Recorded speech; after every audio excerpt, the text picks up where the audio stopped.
Oke, assalamualaikum warahmatullahi wabarakatuh. Selamat pagi, siang, sore, malam, lur. Kembali lagi dengan saya Kadang Serulumam, lagi di kandangnya Pak Sinten asmane? Oh, Pak Darto. Sapinya kemarin malam baru keluar.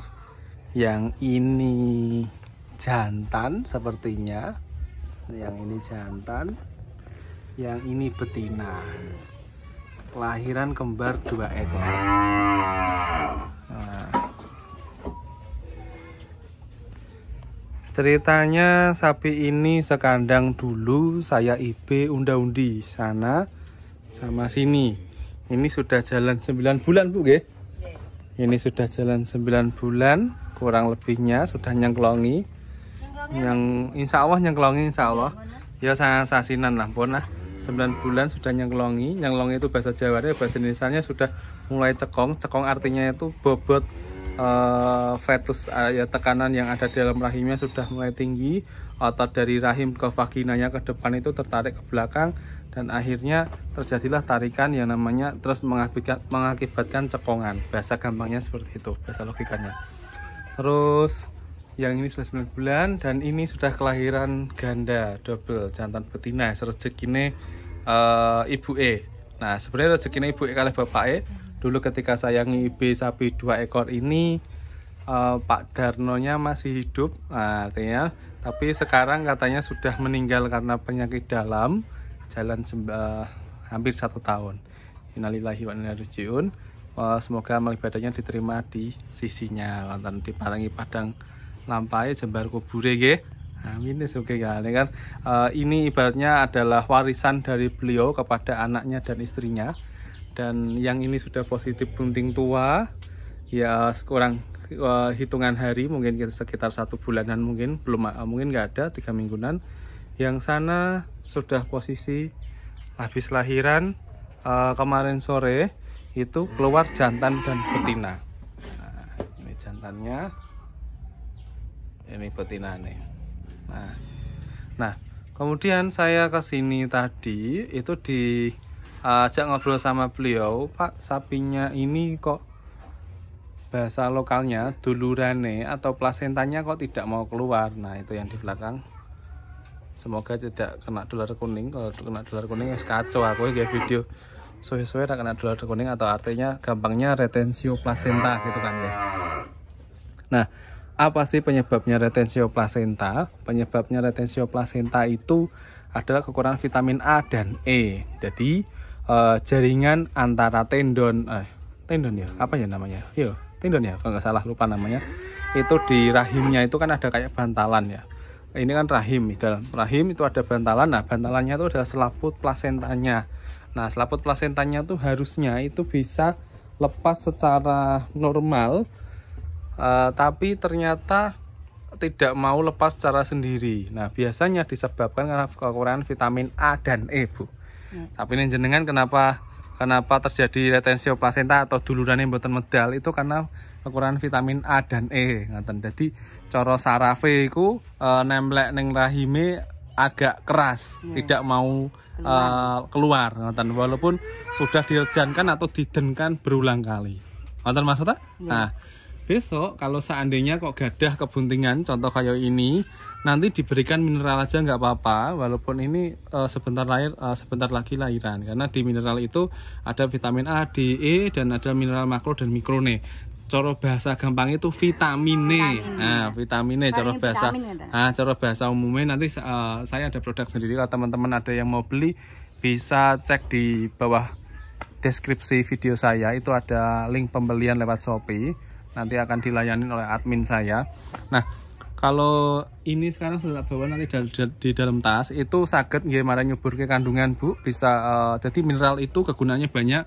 Yang pertama menanggulangi retensio plasenta atau dulure sing ora medal ya. Yang pertama contohnya salah satu contoh. Yang kedua pedete metune ben purun gede atau pedetnya di dalam kandungan yang dulunya punya riwayat pedet keluar kecil itu biasanya mau besar. Nah, nonton.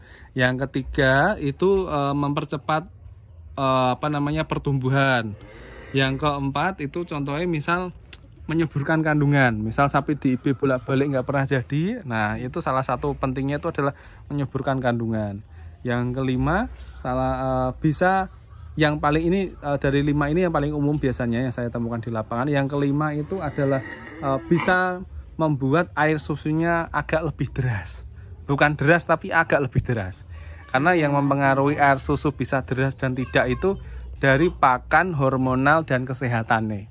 Nek pakane suketane full, ya, pemberian suketan udah full, terus sapi dalam keadaan sehat dan tidak stres, insya Allah nanti air susunya akan bagus.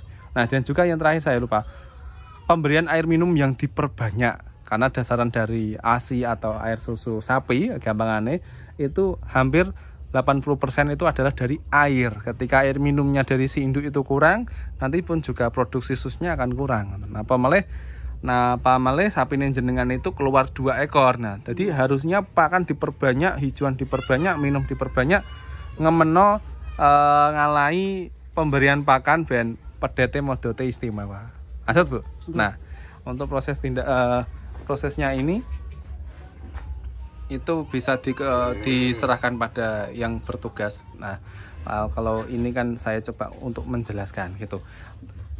Terus apa sih bahayanya ketika sapi tidak dibersihkan ketika habis lahiran atau dulurannya dipaksa tidak dibiarkan tapi tidak dibersihkan? Itu bisa menyebabkan yang namanya infeksius kandungan. Nanti dalam kandungan. Nanti bisa menyebabkan banyak sekali. Contoh endometritis. Itu yang paling umum ditemukan ketika sapi habis lahiran tapi dulurannya tidak medal. Dan yang kedua itu bisa menyebabkan broyongan. Karena apa? Karena yang namanya kandungan itu kan masih bengkak ya.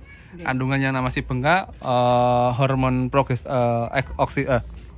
estrogennya itu dia akan naik karena progesteron kan gunanya untuk menjaga kandungan. Karena progesteronnya turun, terus akhirnya estrogennya naik, akhirnya dia terjadilah rejanan. Yang namanya proses perjalanan adalah kenaikan hormon estrogen. Kalau kenaikan hormon estrogennya naik dan si sapi itu kan tidak punya nalar Bu ya. Duluran itu jeh kantil, ya. Nah, duluran jeh kantil itu kan otomatis pikirannya ning sapi kan, kok ijeh abut, apa ijene pedete kan ngoten ibarate. Kok masih berat di kandungan, kayak ada yang masih narik keluar, apa masih ada pedete gitu. Akhirnya hormon tadi akan tetap diproduksi lama gitu. Ketika diproduksi lama, takutnya nanti kalau merejan terus, sudah ditambahi infeksi, nanti bisa menyebabkan broyong atau prolapsus. Gampangannya metu bole, atau contoh itu kandungannya metu sedanten. Nah, ada banyak sekali. Mantan Milon itu sebaiknya kalau menemukan kasus seperti ini segera dikonsultasikan sama petugas. Nanti kalau terlalu lama saake kewane. Nanten. Nah, iki wonten semeton mboten? Mboten-mbotenan, Mas. Mboten dadi? Nggih. Dadi mboten? Nggih, dadi mboten kok. Suka. Pirang sasi cara mun kula suntik? Nggih, sami nawi kali niki. Nggih. Meh sangang sasi. Nggih. Ketoke ya menawi kok gak dadi. Dulu ini cerita menawi loh ya. Dulu sapi ini juga saya IB. Tapi kayaknya kalih nggih Bu nggih. Kayaknya nggak jadi kayaknya. Tapi wah kaget aku, astagfirullahaladzim. Ah nggih pitik. Kayaknya kok mboten dadi Bu kayake. Nah, kayake yo cethone nggih di PKB dirogoh Bu. Ngoten. Ini ngoten yo nek apit sade ya apit ta Bu. Ampun besar. Ngoten. Nah, yo cetha dirogoh luwih cetha dirogoh apa di PKB sekalian ben ngertos meteng tah mbotene kan ketinggalan ngoten. Jadi misal seandainya teman-teman punya menemukan kasus, wah Mas sapiku habis tak IB lama tapi kok nggak lahir-lahir atau sudah masih belum kelihatan, panggil petugas saja suruh mengecek kandungannya itu sapinya benar-benar bunting atau tidak gitu. Alin jenengan? Oh oke. Nah, oke gitu aja. Karena saya mau melanjutkan ke tempat yang lain. Semoga video ini bermanfaat untuk masalah pakan seperti yang saya bahas tadi. Dan untuk teman-teman kalau masih ada pertanyaan yang perlu ditanyakan, monggo ditanyakan di kolom komentar. Kalau mau beli mineral bisa buka link di bawah video saya ini. Terus kalau ada pertanyaan yang sama seperti yang sudah-sudah perihal kayak kandungan atau IB berulang atau masalah obat cacing, cobalah untuk teman-teman melihat video saya yang lama-lama karena saya sudah upload video itu hampir 200 video. Sebaiknya cobalah disemak video saya yang lama biar teman-teman belajar dari video-video yang lain, karena materi-materi yang lain juga sudah banyak saya jelaskan biar tidak saya mengulang terus. Gitu aja, terima kasih teman-teman, sampai jumpa, semoga bermanfaat. Oke, assalamualaikum warahmatullahi wabarakatuh.